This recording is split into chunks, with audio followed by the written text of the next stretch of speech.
प्रिय विद्यार्थियों, स्वागत है एक और नई वीडियो में।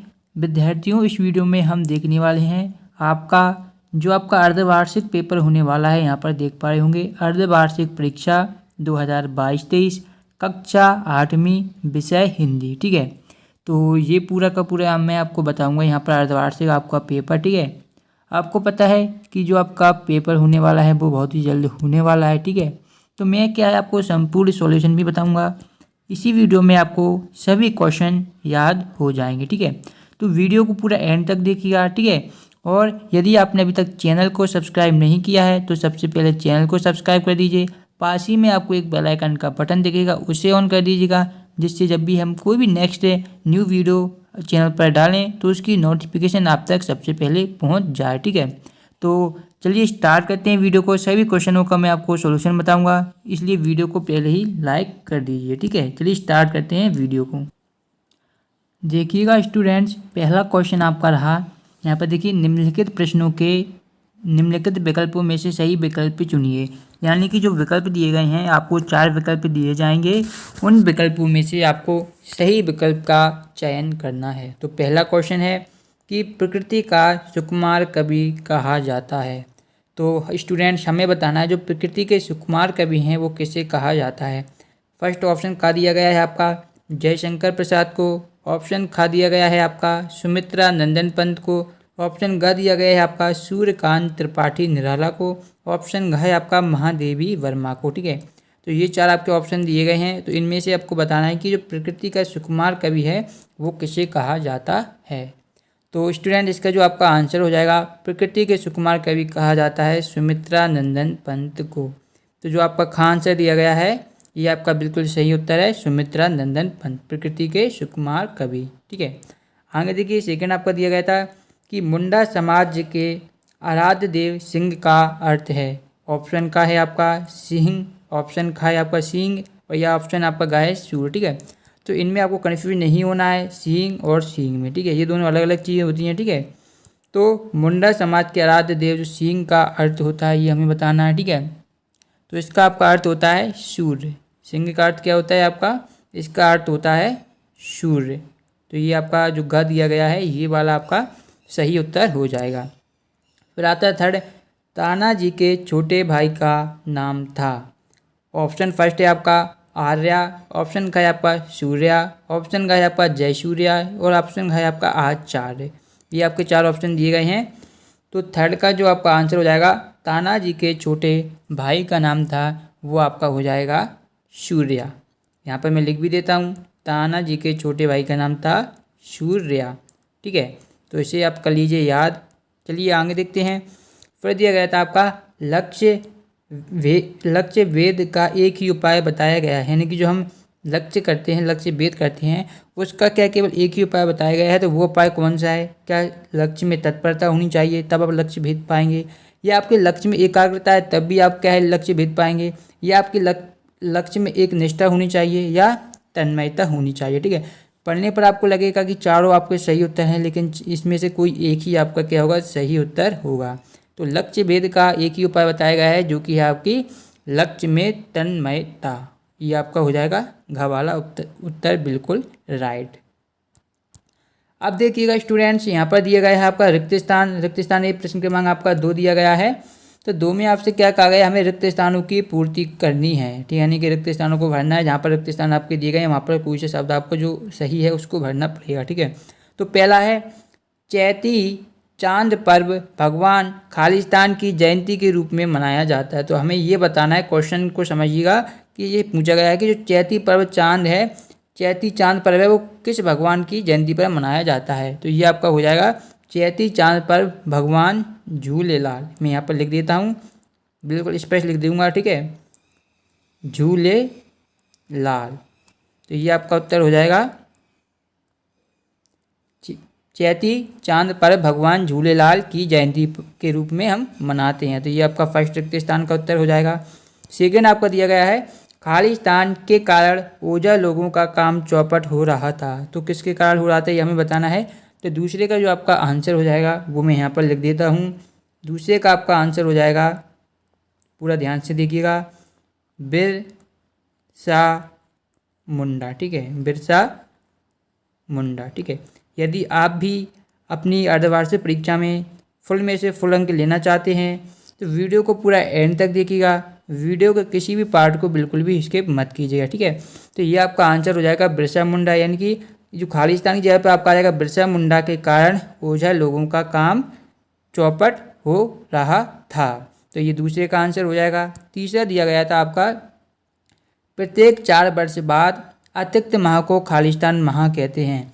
आप सभी जानते हैं प्रत्येक क्या है, 4 वर्ष बाद एक अतिरिक्त माह को हम क्या कहते हैं, ये हमसे पूछा गया है, ठीक है। तो 4 वर्ष बाद जो अतिरिक्त माह होता है तो यहाँ पर ये गलत दिया गया है, ठीक है। तो चलिए, जैसे कि आप जानते हैं जो आपका 4 वर्ष के बाद आपका क्या आता है, लीप वर्ष आता है। क्या आता है स्टूडेंट, आपका लीप वर्ष आता है, ठीक है। लीप वर्ष के कारण क्या होता है, आपका जो फरवरी रहता है वो आपका, वैसे तो नॉर्मली हम बात करें तो फरवरी आपका 28 दिन का रहता है, ठीक है। जो फरवरी रहती है आपकी क्या रहती है, आपकी 28 दिन की रहती है। लेकिन जब आपका लीप वर्ष आता है तो उससे क्या होता है, आपका जो फरवरी में एक दिन बढ़ जाता है और फरवरी आपकी क्या हो जाती है, 29 दिन की हो जाती है, ठीक है। तो जिसे हम बोलते हैं लीप वर्ष। जब भी फरवरी 29 दिन की होती है उस साल को हम क्या बोलते हैं, उस साल को हम बोलते हैं लीप ईयर या लीप वर्ष, जिसे हम अधिवर्ष भी बोलते हैं।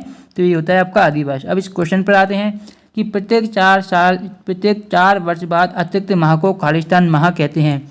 तो इसको हम बोलते हैं स्टूडेंट लीप वर्ष। तीसरे का आपको आंसर यहाँ पर लिख देना है लीप, फिर आपको लिखना है वर्ष। तो ये अब तब हो जाएगा लीप वर्ष। तो ये आपको इस तरीके से कर लेना है। तो ये हो जाएगा। इसके बारे में आप और इम्पोर्टेंट जानकारी दूं, यदि आपको पता लगाना है कि कोई सा ही वर्ष लीप वर्ष है या नहीं, जैसे कि हमें अभी वर्तमान में आपका 2022 चल रहा है, ठीक है, 2000 क्या चल रहा है, 22 चल रहा है। यदि आपको पता लगाना है कि इसके जो फरवरी में आपके क्या, फरवरी तो वैसे आपके निकल चुकी है, यदि आपको पता लगाना है फिर भी कि इसमें क्या 28 दिन थे या 29, तो इसमें आपको 4 का भाग देना है, ठीक है। और ऐसा नहीं है कि आपको पूरे में 4 का भाग देना, केवल लास्ट के अंकों में आपका 4 का भाग देना। जैसे आप भाग देंगे 22 में तो 5 बार जाएगा, ठीक है। 4 का 5 में गुणा करेंगे 20, यहाँ पर 2 बचेगा, यानी कि यहाँ पर शेष 2 आ गया, ठीक है। यदि शेष 2 आता है तो आपका लीप वर्ष नहीं है। यदि यहाँ पर आपका रिमाइंडर यानी कि शेष 0 आ जाएगा तो वो लीप वर्ष होगा। जैसे कि एग्जांपल के तौर पर बताऊँ, जो आपका यहाँ पर 2020 वर्ष था, ठीक है, 2020, इसमें यदि आप 4 का भाग देंगे तो लास्ट 2 शब्द में देंगे तो 4 में भाग देंगे 20 का तो 5 बार जाएगा, यानी कि जो शेष फल आएगा आपका 0 आ जाएगा। यानी कि जो आपका 20 था क्या है, वो आपका लीप वर्ष था। यानी कि 2020 में जो फरवरी थी आपकी, जो फरवरी थी वो आपकी कितने दिन की थी, 29 दिन की थी।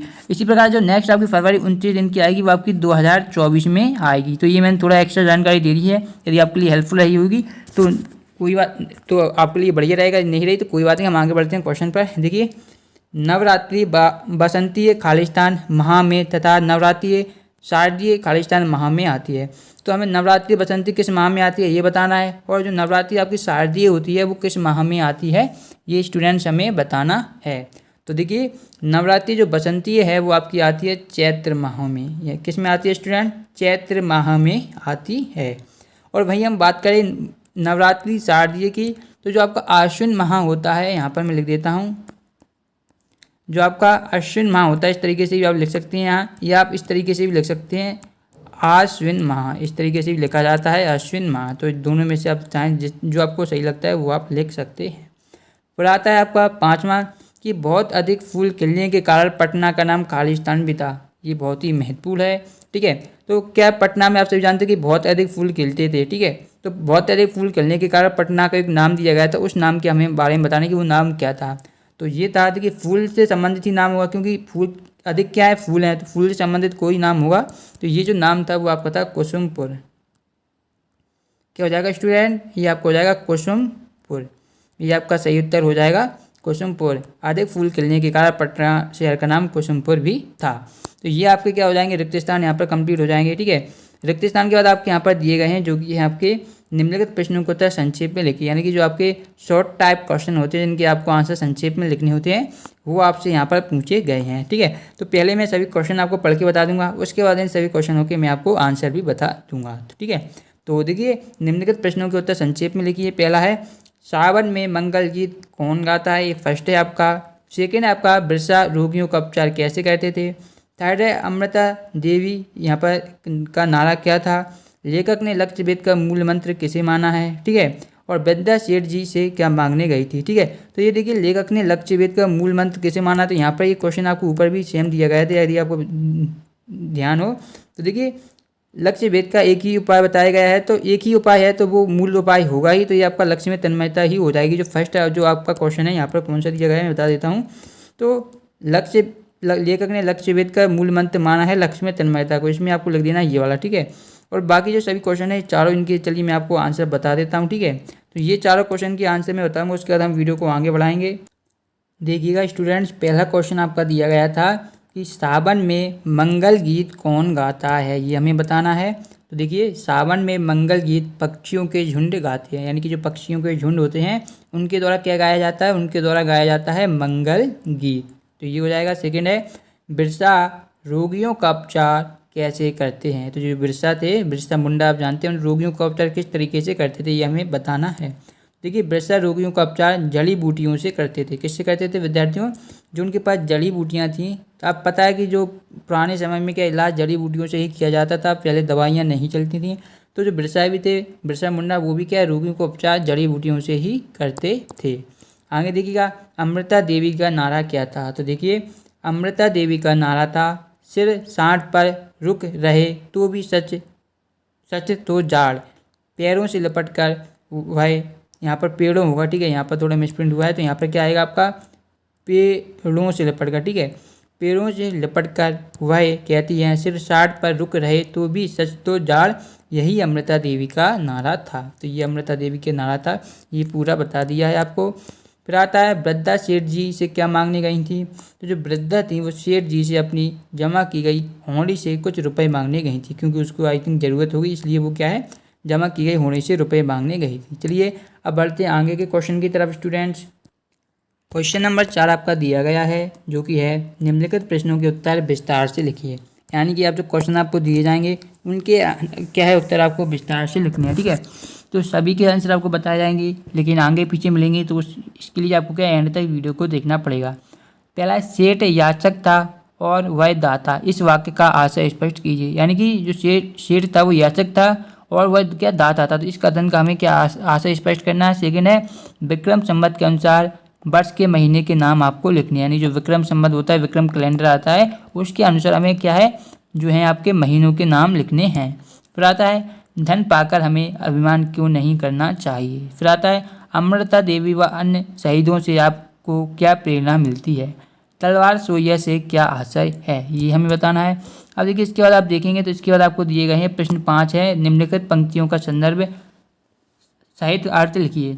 लहू देंगे मगर इस देश की माटी नहीं देंगे, किसी लोलुप नज़र ने यदि हमारी मुक्ति को देखा, उठेगी तब प्रलय की आग जिस पर छार सोई। इसके जो अथवा में आपको दी गई है, इसका भी संदर्भ प्रसंग व्याख्या करने से भी मैं बता देता हूँ आपको। शब्द सुने सब कोई कोकला सबे सुहावन, दो को रंग एक काग सब भय अपावन। तो ये दोनों में से आपको संदर्भ प्रसंग शायद क्या है व्याख्या करनी है।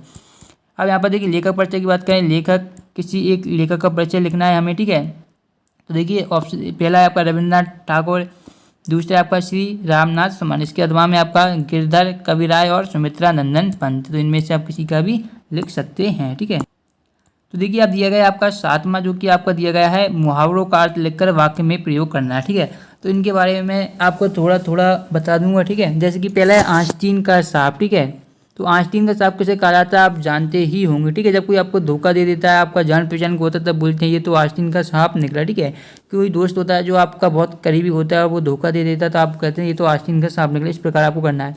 आंखें दिखाना, कलेजे पर सांप लूटना और आकाश से बातें करना, ये दिए गए हैं। अब अनेक शब्द के लिए एक शब्द आपको बताने हैं, अधिक बोलने वाला। ठीक है, तो देखिए अधिक बोलने वाला हमें बताना है क्या होता है, तो आप जानते होंगे, यदि नहीं जानते तो जो अधिक बोलता है उसे हम बोलते हैं वाचाल। ठीक है, अनेक शब्द के लिए एक शब्द बताने हैं, तो अधिक जो बोलने वाला होता है वाचाल होता है। ठीक है, और जो कम बोलता है उसे हम बोलते हैं मितव्ययी। मितव्ययी, ठीक है, मितव्ययी ये होता है। ठीक है, इंग्लिश में हम बोलते हैं अनेक शब्दों के लिए एक शब्द को बोलते हैं हम वन वर्ड सब्स्टिट्यूशन। ठीक है, सब्स्टिट्यूशन ये बोलते हैं हम इंग्लिश में। अब देखिए भगवान के चक्र का नाम लिखिए, तो या तो इसका भगवान चक्र होगा या सुदर्शन चक्र। आप जानते हैं विष्णु भगवान के पास क्या है, सुदर्शन चक्र था, तो इनमें से हो सकता है, तो ये आपकी क्लियर नहीं है अभी, ठीक है। थल में रहने वाला, तो थल में रहने वाला होता है आपका थलचर। थलचर, जिस प्रकार मछली जल में रहती है, ठीक है, जल में रहने वाला यदि आपसे पूछे जल में रहने वाला, तो जल में रहने वाला होता है आपका जलचर। जलचर, ठीक है, यहाँ पर रा होगा, ठीक है, ध्यान रखिएगा, थलचर रा आएगा, ये फिर लिख देता हूँ मैं। ये आपका जल में रहने वाला, थल में रहने वाला आपका हो जाएगा थलचर, और जल में रहने वाला आपका हो जाएगा जलचर। तो ये दोनों क्लियर हो गए होंगे। फिर आता है आपका जिसकी इच्छा बहुत ऊंची हो, ये बताना है, और जिसका आकार ना हो, जिसका कोई आकार नहीं होता उसको बोलते हैं हम निराकार, ठीक है। आकार ही नहीं है तो उसको बोलेंगे हम निराकार, ठीक है। तो ये हो जाएगा आपका निराकार। अब दिया गया आपका नवा, जिस निम्नलिखित शब्दों के समास विग्रह करने हैं, ठीक है। पहला है जीवन व्रत, शैशव काल, शंखनाद, जड़ी बूटी और बेहला पुसला, ठीक है। तो इसमें आपके देखिए समास, आप यहाँ पर समास विग्रह बताया गया। आपको पता है समास आपके 6 प्रकार के होते हैं, ठीक है। जैसे कि पहला आपका होता है तत्पुरुष समास, तत्पुरुष समास पहला होता है। दूसरा आपका होता है, बात करें तो आपका कर्मधारय, ठीक है। तीसरा हो जाएगा आपका द्विगु समास। चौथा आपका हो जाएगा द्वंद्व। फिर आपका पांचवा बहुब्रीहि हो जाएगा, ठीक है, बहुब्रीहि। और एक और होता है आपका अव्ययीभाव समास। तो इन्हीं में बताना है। इसके जो आपके दिए गए हैं जड़ी बूटी, तो इसका जो अर्थ होता है जड़ी और बूटी, जड़ी और बूटी, ठीक है। आप जानते हैं जब क्या है, जड़ी और बूटी दोनों पद प्रधान हो तो ये आपका क्या होता है, द्वंद्व पद होता है, द्वंद्व पद। इसी प्रकार बेहला पुसला यानी बेहला और फसला, तो इसमें भी आपका द्वंद्व समास हो जाएगा। इस पर शंखनाद दिया गया है, शैशव काल दिया गया है, जीवन व्रत दिया गया है, तो इनके आपको करने थे, ठीक है। यहाँ पर दिए गए विराम चिन्ह लगाइए, तो यहाँ पर हमें कुछ विराम चिन्ह दिए गए, इनका यूज करना है। जैसे कि यहाँ पर एक बार पढ़िए, आपको खुद पता चल जाएगा कि इनमें से कौन सा प्रयोग आपको करना है, ठीक है। किसी ने कहा वह वृक्ष की पतली टहनी है, उस पर लाल रंग की चिड़िया बैठी है, ठीक है, उसकी आंखें दिखाई दे रही हैं। किसी ने कहा मुझे चिड़िया दिखाई देती है और उसकी आंखों में निशान लगा हुआ है। तो यहाँ पर देखिए, यहाँ पर किसी ने कहा वह वृक्ष की पतली टहनी, किसी ने कहा तो यहाँ पर आप कॉमा लगा देंगे। किसी ने कहा, उसके बाद आपको यहाँ पर क्या है, आपको जो कॉमा लगाते हैं वो आपको इस तरीके से लगा देना, ठीक है, जो यहाँ पर फर्स्ट में आपको दिया गया है, ठीक है। फिर वृक्ष की पतली टहनी है, उस पर लाल रंग की चिड़िया बैठी है, तो यहाँ पर आपको फुल स्टॉप लगा देना है, जो कि आपको यहाँ पर दिया गया है, ये वाला, ठीक है। उसकी आंखें दिखाई दे रही हैं, ठीक है, फिर यहाँ पर आपको लगा देना है कॉमा, ठीक है। किसी ने कहा मुझे चिड़िया दिखाई देती है, तो यहाँ पर किसी आया इसलिए यहाँ पर क्वेश्चन मार्क आ जाएगा आपका, ठीक है। और उसकी आंखों में मैं निशान लगा रहा हूँ, ठीक है। तो यहाँ पर आपको फुल स्टॉप दिया गया है, तो इस तरीके से आपको यहाँ पर भरना था, ठीक है। तो ये आपने भर दिया होगा, ठीक है। आगे देखिए, नीचे दिए गए गद्यांश को पढ़िए, ठीक है, और नीचे दिए गए प्रश्नों के उत्तर हमें लिखने हैं, ठीक है। तो देखिए, पहला दिया गया है आपका अन्याय का अंत और प्रेम से ही हो सकता है। अन्याय की प्रतिक्रिया यदि अन्यायपूर्वक की जाए तो अन्याय का ही आदान प्रदान होगा। तो अधिक क्वेश्चन पूछे जाएंगे, ठीक है। तो यहाँ पर पहला है उपयुक्त गद्यांश का उचित शीर्षक लिखिए, तो ये प्रेम हो सकता है, क्योंकि यहाँ पर अन्याय का हम प्रतिकार कर रहे हैं, ठीक है।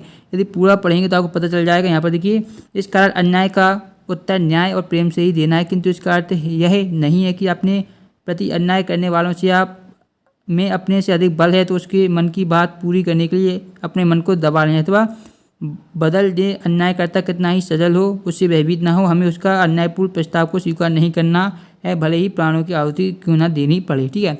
तो ये अन्याय और न्याय से संबंधित पूरा आपका दिया गया, तो ये आपका टाइटल हो जाएगा, ठीक है। प्रातः अन्याय का अंत किस प्रकार किया जा सकता है, तो यहीं से आपको लिख लेना है, ठीक है, यहीं पर आपको मिल जाएगा, ठीक है। अन्याय का अंत के हम अपने साहसिक से कर सकते हैं, कोई भी अन्याय करता है तो उससे हमें बिल्कुल भी सहना नहीं है। प्रातः उपयुक्त गद्यांश किसे क्या शिक्षा मिलती है, यही शिक्षा मिलती है कि यदि आप किसी पर अन्याय मत करिए, लेकिन यदि आप कमज़ोर है, कोई आप पर अन्याय कर रहा है तो आपको बिल्कुल भी नहीं सहना है, ठीक है। प्रातः लाउड स्पीकर के लिए आपको क्या है, अपने क्षेत्र में लाउड स्पीकर से होने वाली ध्वनि प्रदूषण को रोकने के लिए एक शिकायती पत्र लिखना है, कलेक्टर को दी हो जाएगा। मित्र को सफलता का बधाई पत्र ये आप लिख ही देंगे, आपको मिल जाएगा गूगल पर। किसी एक विषय पर निबंध लिखना है, पुस्तकालय का महत्व, विद्यार्थी और अनुशासन, ये भी आपको मिल जाएगा। विज्ञान की चमत्कार ये मिल ही जाएगा, ठीक है। डिस्क्रिप्शन में आपको एक लिंक मिलेगी, वहाँ से टेलीग्राम ग्रुप ज्वाइन कर लीजिए और PDF भी आपको वहाँ पर मिल जाएगी, ठीक है। विद्यार्थी वीडियो पसंद लाइक करें, चैनल को सब्सक्राइब करें। मिलते हैं नेक्स्ट वीडियो में। सभी सब्जेक्ट की कक्षा 8 की हाफ ईयरली की वीडियो आपको डिस्क्रिप्शन में मिल जाएंगी, जाकर जरूर देखिएगा। मिलते हैं नेक्स्ट वीडियो में, धन्यवाद।